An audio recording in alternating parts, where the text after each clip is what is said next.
What's good, YouTube? It's Garry. Nobody asked me to make this video or anything or show them my setup or anything, but I've been watching a lot of YouTube videos and I decided to weigh in on whether or not you should buy a high quality mic or use one of those cheaper MXL 990 type of microphones, and whether or not it's better to use the preamp that comes with your interface versus buying an external preamp. Let me just give you my little background. I've been doing live sound for about 8 years. Got into the home studio thing about 4 years ago, and so none of these things that I'm saying are, die hard, solid truths. But in my opinion, in my humble opinion, this is what I believe, and I'll give you my reasons and explanations. Feel free to leave a comment and ask me questions, and I'll see if I can further explain whatever I said if you don't understand. And before we get into that, let me just show you my setup, and then you can see if maybe what I'm saying might be worth it to look into. First and foremost, let's start off with the basics. It's my little baby monitor here. First and foremost, let me start off with my board. So I have a Mackie D8B, which is a 56 input 72 channel. It's a 56 input 72 channel mixer, and what that means is that you don't only have to have microphones and instruments, but you can also receive input from light pipe, spiff, whatever thing else out there, you can get it. It's a very good board. It is a digital board. All the channels do go up and down. All the channels go up and down and whatnot. My monitors are Mackie. I think they're HR6s or HRs. They're Mackies, and they're excellent. I think they're MR5s. They're MR5s. Mackie MR5s. That's what they are. I used to have HR824s, but they were a little bit too big for the small space, so my mixes weren't sounding as good as they were down here as they were sounding in the car. And it's not that the speakers were bad, it was just too big for small space, so it wasn't true. So I believe that your near field speakers should be comparable to whatever space you're mixing in, otherwise you won't get a real sound.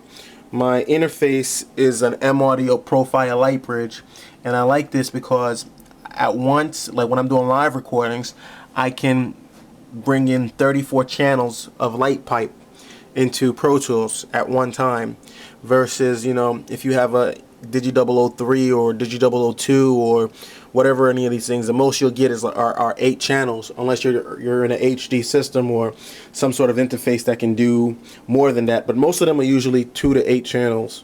And I'm a PC person, so I use a PC, and my computer's down here, and it's a custom built computer, quad core, 3 gigahertz, 4 gig of RAMs, because Pro Tools Windows can only read about 32. Can only read 4 gigs, and it doesn't even interpret it as 4 gigs. It interprets it like 3.25 or something like that.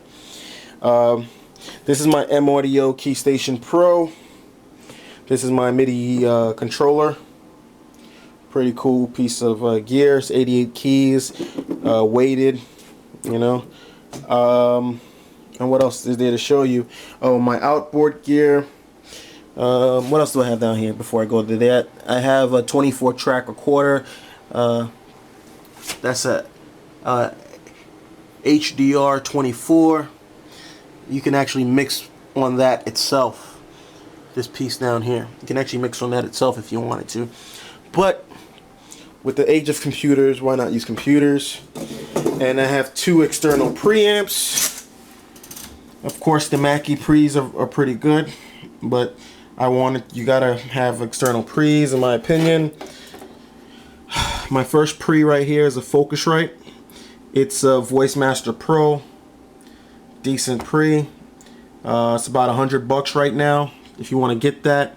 When it first came out, it was about $400, and again, it was probably one of the lower ends of Focusrite pre's, and it's not the greatest of pre's, and we'll get that into that in a minute. My next pre is a UA LA610 Mark II. Now this is in my opinion, one of the greatest tube mic pre's ever designed, and we'll get into that in a second. All right, mics that I have, I had to break out my original. This is my first recording mic, my first condenser, which is a Samson C15 studio condenser. You really can't see it. And I paid about $50 for this microphone. And I thought it was they reinvented the wheel. I thought it was so great. But the microphone that I've been using for the past year has been my AKG C414. Come on, that's my AKG C414. So that's what I've been using for the past year. Is the C414. All right, vocal booth. Here we go. Jesus, I'm spending 7 minutes just showing the gears and stuff. This is my vocal booth. This is where all the recordings are done. All right, it does have a double pane glass, so the artist can see me and I can see them, and we communicate via, the talkback button on the mixer. It's not soundproof, but it is sound. It does modify the amount of sound that goes in and out. My next step is actually to move the computer out of the room, and then it'll be even quieter in here when I'm recording. And anyways, now let's get into the conversation. In my humble opinion, if you're broke and you're deciding whether or not to get a $1,000 microphone like the C414, or if you're gonna buy a $50 microphone like this Samson, or a $90 or $100 microphone like the MXL 990, in my opinion, I think you should definitely buy the $50 microphone, because unless you have a $50 microphone, you'll never understand or appreciate the $1,000 microphone. What happens is that people who have the $50 microphones hear the $1,000 microphones and they said they don't know, they don't hear a difference. But that's because they haven't learned and loved their $50 microphone first. Once you've learned the nooks and crannies of your $50 microphone, once you jump on that $1,000 microphone, it's an immediate rude awakening. Immediate rude awakening. The sound quality is different. The clarity is different. And you'll see that when you're recording with these $50 microphones, studio condensers, it'll sound like they pick up everything, but you have to still record so close to the microphone over here. Versus when I'm recording with the C414, I still need to give that good, almost a full foot distance from the microphone, because it's so clear, it's so rich, it picks up everything. But a great microphone means nothing unless you have a great preamp, because here's what I learned. Originally, I was using this $50 microphone to go into the Mackie mic pre. Then I got the Focusrite mic pre, and it was a secondhand gift, and I was recording into that, and I was able to control so many different things that were on the mic, on that mic pre, and I thought I made this $50 microphone sound like a $1,000 microphone. But then I got the C414, and I used the C414 to go into the $100 mic pre of the Focusrite mic pre, and I was blown away. I said, my God, why was I using this $50 microphone? All I needed was a great mic, and I would have been good. But what I realized is that on Pro Tools, when I was recording, my gains weren't that much. So I wind up doing what I heard another kid was doing on YouTube, was that I started using that plugin Smack, which is a compressor plugin, and I just, totally brought up my volume levels. But then I realized that's not what a compressor's for. A compressor's for to reduce the peaks, so, and brings them into the level of everything else. So I was incorrectly using Smack. And so I said my input gain has to be more. So I said I'm going to buy a better mic pre. I went and got the $1,600 UA LA610 Mark II, which is an all-tube mic pre, which has a compressor in it, which is originated from the LA2A. And at first I bypassed the compressor just to hear what the mic pre sounded like clean. My gains were astronomical. No compression needed. My gains were through the roof with the mic pre.